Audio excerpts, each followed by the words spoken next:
life can be really hard sometimes, and you might go through all kinds of crazy stuff. It takes, it's crazy, it's hard to get through, but it takes a warrior. It takes a warrior to get through life, because you could be, attacked from all sides. But just remember, everything's gonna be okay.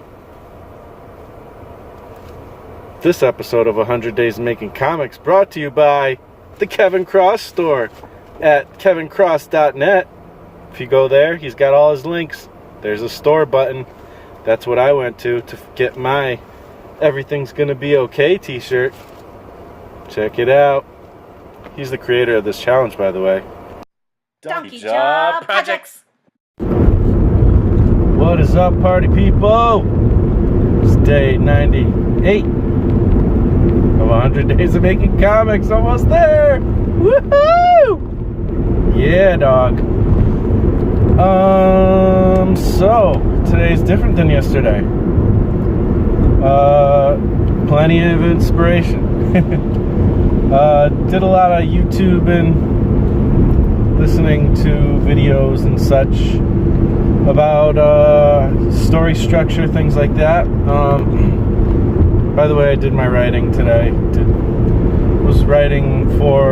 Started writing some stuff for The Hitchhiker, and then moved over to the one with what's her name? Gwenzel Tinsel. That one with the rubber hose characters. So I was writing for that, and yeah, I don't know. I put in a little more than my 30, probably like an hour, more or less. But a lot of that kind of went towards research too. So it is what it is. So I got my half hour in somehow. If you didn't see, I posted what I'm calling finished, the first drawing I did on the tablet, which is Rainmaker from Gen 13, one of the character prompts, but in kind of a Von Bodhi style.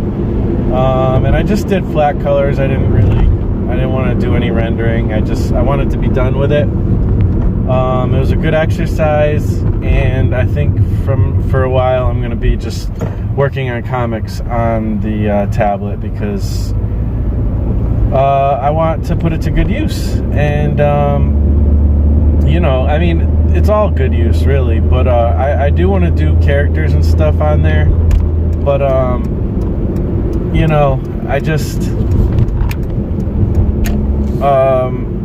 it's weird. Like, I got the tablet, I was all excited and everything, super excited, freaking out, you know what I mean? And I was like, I wanted to play with it. I wish I had some time this weekend to just like get that excitement and play with it, and I just didn't get that chance. And now I'm at the point where it's like, I just want to be productive with my projects. The initial infatuation phase has kind of passed, and that's kind of better, because I'll be more productive instead of playing around and doing stupid stuff like trying animation or something stupid, getting off track. So I want to finish up the Daisy Ted strips. I want to finish the inks on the Lizard Brain cover, and then officially publish the Lizard Brain story. And I want to get working on whatever's next. So all that kind of stuff, and also the writing and whatnot. But all that kind of stuff, is what I really want to get finished on. And yeah, I only have a couple days left of the challenge and whatnot. But like I said, 365 days of making comics is what I was doing before I even started 100 days this year, and I'm going to continue that. And hopefully that turns into a lifetime of working on comics every day. So yeah, well, I take, with my 365 days challenge, I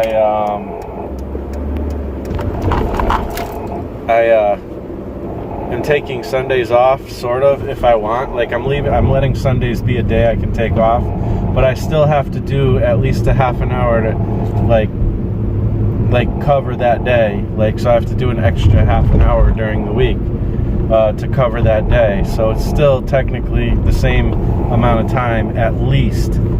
So by the end of the year, I'm tallying all of this time up, and by the end of the year, I want to see that I've far exceeded 365 days worth of 30-minute sessions, which I think will be no problem because I haven't missed those 30 minutes yet, and I am getting more than 30 minutes many times. So yeah, anyways, that's neither here nor there, sort of, because right now I wanted to talk to you guys about inspiration. So I finally started digging into things like the Dan Harmon story structure circle, and there's a lot of weird stuff going on around here. Like, people looking at me and stuff, and it's a little odd.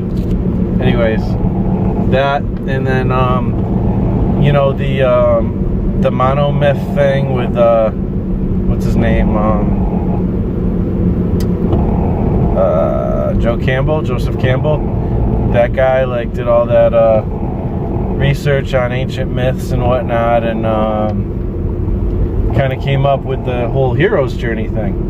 So I'm finally digging into that. I always just kind of assumed I sort of knew what it was, and I don't know, just the title Hero's Journey makes me like, I don't want to tell a superhero story, you know, or even just a hero story, you know.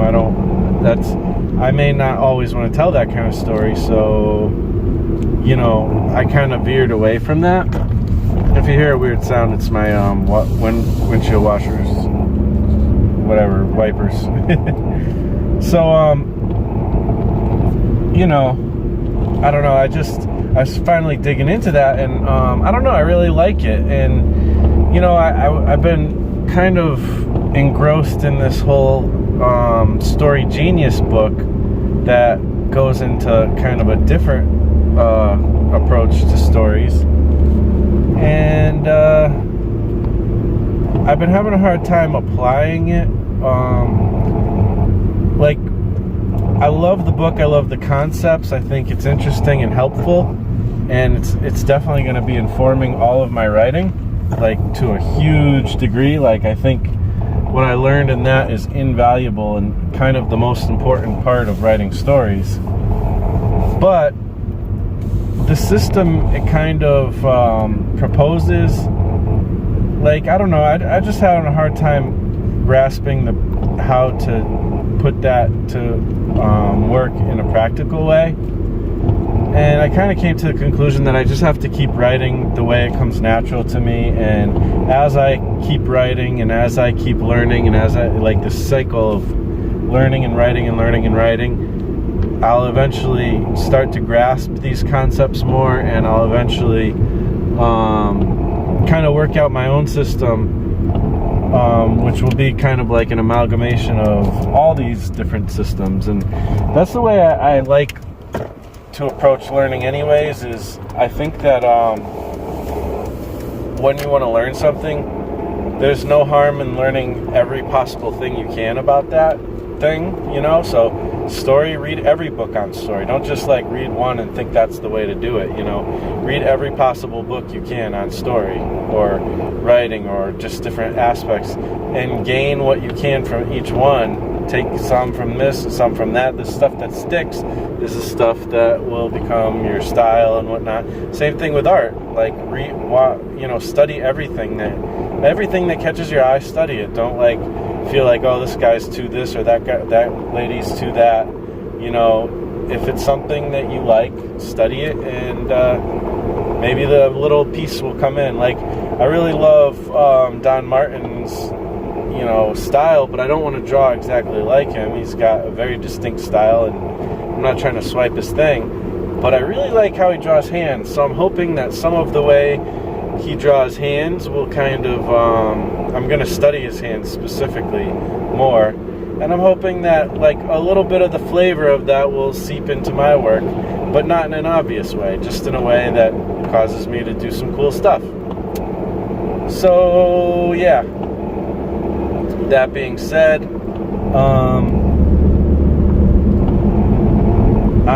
yeah, I don't know. I'm really excited about the story thing. One thing that's interesting, and I watched like this documentary today about story, sort of, and just like, it's kind of more of a documentary about the ideas that Joseph Campbell put forth, and how not only is it, you know, good for like literally writing stories, but it's literally just good to understand why stories are important and helpful, and even for your own life. Like, that's the reason why stories work, is because that's how like our brains work. I mean, Joseph Campbell didn't get into that so much. He was more on the philosophical side, and why myths across all different countries are, you know, resonate and have similar, you know, they have like similar traits and stuff. That's what he studied. And kind of the story genius thing goes in a similar thing, but it talks about like neuroscience and how the brain is wired to understand story, and what important things we can learn from science that show us more about story and stuff like that. So it's kind of it's kind of coming to similar conclusions from two different angles, which I think is totally super interesting. And so yeah, I don't know, I'm really excited about all that, and I'm just like totally like excited about story in general. So I'm just gonna keep working, keep trying to make as many stories as I can, work on these small stories. I mean, that's the initial goal that I started out this year, and I'm going to try to stay away from the long form stories and the, you know, certain things for now, because I feel like I need to wrap my head around and execute small stories, so that I can really be able to flex my muscles when it comes to doing maybe an ongoing series or long form stories, if I even decide to do anything like that ever. So that being said, I am still looking into doing series, like mini series or whatever, that, you know, span across, you know, 3 to 6 or so issues, things like that. I mean, getting published at a place like Alterna is very much still my goal and plan. So, you know, I'm not abandoning longer form stories to that degree. But you know, I don't know. We'll see. I mean, I don't know which way the road's going to take me. I just know I'm going to work really hard at stories. I'm going to work really hard at learning the craft of art, and I'm going to work really hard at learning how to share it with you guys in a really cool, fun way. And yeah, just going to keep going, and keep going, and keep going, and keep going. So I don't know, a little bit of a kind of tangential, what do they call it? I don't know, I can't think of words. But a little bit of a tangential type of episode, but hopefully you got something from it. That's what I'm trying to say. And yeah, thanks for watching. You guys rock. And I hope you're figuring out your stories and inspired and excited to make these things happen. And hope you have a great day. Thanks for watching, and I'll talk to you on the next episode. 2 days left.